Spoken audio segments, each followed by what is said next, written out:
प्रधानमंत्री नरेंद्र मोदी का क्षेत्र वाराणसी और दूसरी तरफ मुख्यमंत्री योगी आदित्यनाथ का क्षेत्र गोरखपुर। इस वक्त की सबसे बड़ी और सबसे गर्मागर्म खबर सामने आ रही है। भारतीय जनता पार्टी ने उत्तर प्रदेश में एक बहुत बड़ा दांव चल दिया है। बीजेपी ने एक तीर से कई निशाने साधे हैं। 5 जिलों में नए नाम तय किए गए हैं। राम संकट पटेल तो चंदौली से काशी नाथ सिंह, चौथा अगर बात करें हम तो गोरखपुर महानगर से रमेश प्रसाद गुप्ता, देवरिया से काली प्रसाद है। इस लिस्ट में बीजेपी ने 3 सबसे बड़े फॉर्मूलों पर काम किया है। उत्तर प्रदेश की राजनीति में इस वक्त की सबसे बड़ी और सबसे गर्मागर्म खबर सामने आ रही है। दिल्ली से लेकर के लखनऊ तक और पूर्वांचल से लेकर के अवध तक सियासत गलियारों में हलचल तेज हो गई है। भारतीय जनता पार्टी ने उत्तर प्रदेश में एक बहुत बड़ा दांव चल दिया है। बीजेपी के नए प्रदेश अध्यक्ष यानी कि पंकज चौधरी ने अपनी नई टीम की पहली बड़ी लिस्ट जारी कर दी है।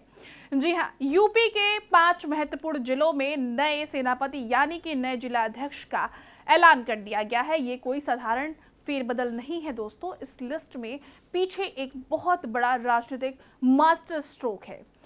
जाति का समीकरण, बूथ स्तर पर कार्यकर्ताओं को जगाने की रणनीति और आने वाले चुनाव के लिए कीले बंदी बीजेपी ने एक तीर से कई निशाने साधे हैं। आज के इस वीडियो में हम आपको बताएंगे कि वो 5 खुशनसीब और कद्दावर नेता कौन हैं जिन्हें इतनी बड़ी जिम्मेदारी मिली है। बीजेपी ने इन चेहरों को क्यों चुना है, इस पर चर्चा करेंगे।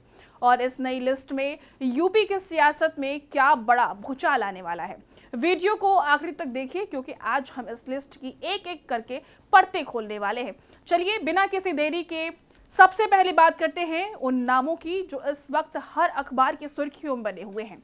बीजेपी प्रदेश अध्यक्ष पंकज चौधरी की तरफ से जो आधिकारिक चिट्ठी जारी हुई है उसमें अवध, काशी और गोरखपुर क्षेत्र के 5 जिलों में नए नाम तय किए गए हैं। एक एक करके इन नामों को अपने दिमाग में बैठा लीजिए। चलिए जानते हैं उन नामों को। अंबेडकर नगर से दिलीप पटेल, अवध क्षेत्र का वो इलाका जहां बीजेपी अपनी पकड़ और मजबूत करना चाहती है, वहां दिलीप देव पटेल को कमान सौंपी गई है।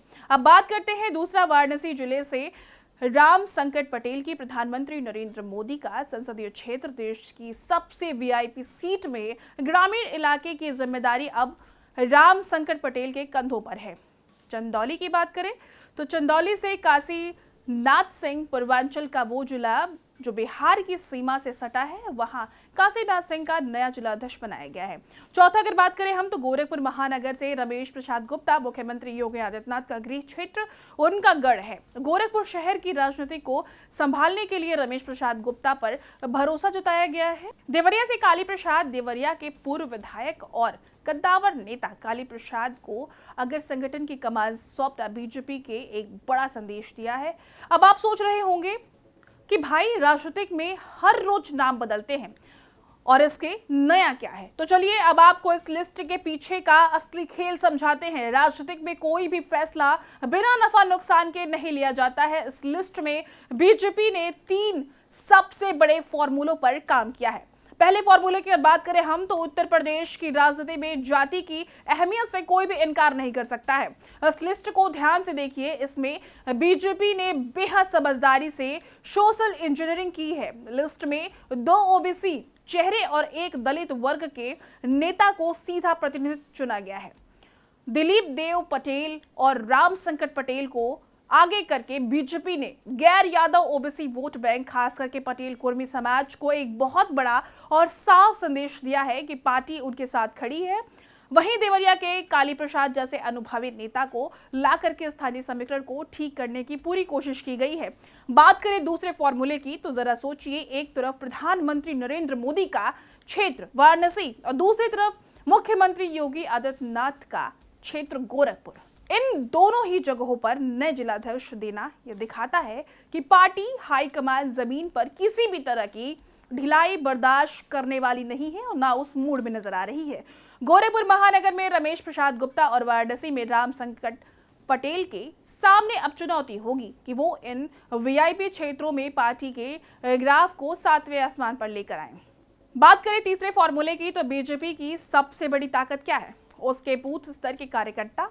इस बदलाव का मुख्य उद्देश्य ही यही है कि बूथ स्तर पर सोए हुए कार्यकर्ताओं को फिर से एक्टिव किया जाएगा, जिससे भी नए कार्यकर्ता आने वाले हैं उन्हें जनता के बीच ले जाया जाएगा और ये जिम्मेदारी अब इन नए कप्तानों की होगी। चलिए अब थोड़ा और गहराई में चलते हैं और बात करते हैं कि इन 5 जिलों में इन नए अध्यक्ष के सामने क्या चुनौती होगी, बीजेपी ने इन्हें क्यों चुनाव में खड़ा किया है और क्यों चुना है। अंबेडकर नगर दिलीप देव पटेल के सामने कांटों भरा ताज अंबेडकर नगर हमेशा से राजनीतिक रूप में बेहद संवेदनशील और उथल पुथल वाला जिला रहा है। यहाँ पे बीएसपी और समाजवादी पार्टी का भी अपना एक मजबूत आधार रहा है। दिलीप देव पटेल को जिला अध्यक्ष बना करके बीजेपी ने यहाँ कुर्मी समाज को साधने की बड़ी कोशिश की है। दिलीप जी के सामने सबसे बड़ी चुनौती होगी कि वो बिखरे हुए कार्यकर्ताओं को एक मंच पर लाएं और विपक्षी दलों को चक्रव्यूह को भेज सके। दूसरी बात करें वाराणसी जिले की, तो राम सकल पटेल का महाजिम्मेदारी। वाराणसी सिर्फ एक जिला नहीं है, ये देश की राजनीति का केंद्र है। राम सकल पटेल को वाराणसी जिला ग्रामीण का अध्यक्ष बनाया गया है। ग्रामीण इलाकों में किसानों की समस्याओं और स्थानीय विकास और जातिगत समीकरण को संभालना एक बहुत बड़ा काम है।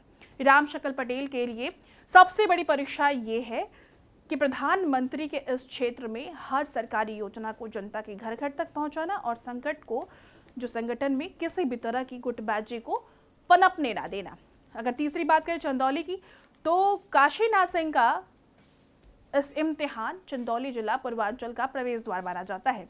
यहाँ की राजनीतिक में हर चुनाव में बड़ा मुकाबला देखने को मिलता है। काशीनाथ सिंह एक पुराने और जुझे हुए नेता हैं। संगठन में उनकी पकड़ अच्छी मानी जाती है। अब उनके सामने चुनौती ये होगी कि चंदौली के पीछे जो पिछड़े इलाके हैं और युवाओं को बीजेपी के साथ मजबूती से जोड़ कर रखना।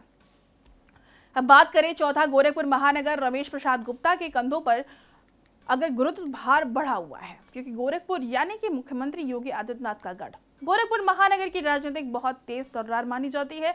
यहाँ व्यापारी से लेकर के युवा तक हर वर्ग को साथ लेकर के चलना पड़ता है।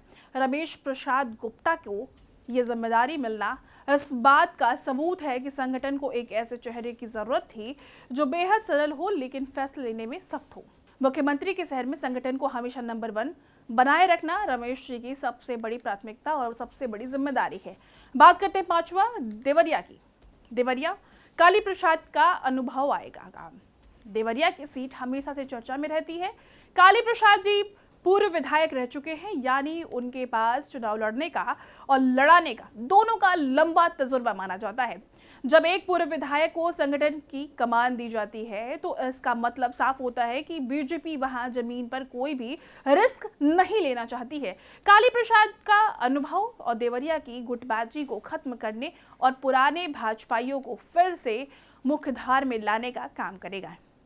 तो दोस्तों, कुल मिलाकर के कहानी ये है कि बीजेपी ने उत्तर प्रदेश में अपनी चुनावी मशीनरी को नया तेल और नया इंजन दे दिया है। पंकज चौधरी की इस नई लिस्ट ने ये साफ कर दिया है कि पार्टी अब पूरी तरीके से एक्शन मोड में है। ओबीसी और दलित चेहरों को तरजीह देकर के अनुभवी नेताओं को कमान सौंपने और वीआईपी जिलों को भी रिफ्रेश करने की बीजेपी ने विपक्षियों के माथे पर चिंता की लकीर जरूर खींच दी है। अब देखना बेहद दिलचस्प होगा कि ये 5 नए सेनापति अपनी अपनी सेना को लेकर के मैदान में कैसे प्रदर्शन करते हैं और बीजेपी के भरोसे पर कितना खड़ा उतरते हैं।